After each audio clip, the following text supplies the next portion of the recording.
Salam uşaqlar, hər vaxtınız xeyir. Biz bu günlər sizinlə 2025 fizika test toplusundan bir sualın izahına baxacağıq. Bu sualımız 31-ci sualdır. Şərtdə deyir, hansı qrafik bərabər yeniləşən hərəkətə uyğundur? Uşaqlar, bərabər yeniləşən hərəkətə uyğun olan bir qrafik olmasını istəyirsinizsə, bu qrafik T oxundan uzaqlaşan bir qrafik olmalıdır.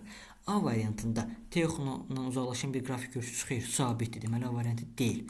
C variantına baxaq. T oxundan uzaqlaşma var, yaxınlaşma var. Deməli, C də deyil. Y variantına baxaq. T oxundan uzaqlaşma var, xeyr.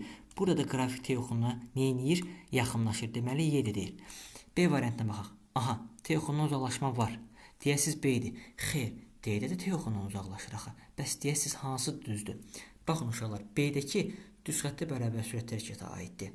Amma bizdən bərabər yeniləşən hərəkət istəyir. Bərabər yeniləşən hərəkət nə idi? Sürətin artması idi.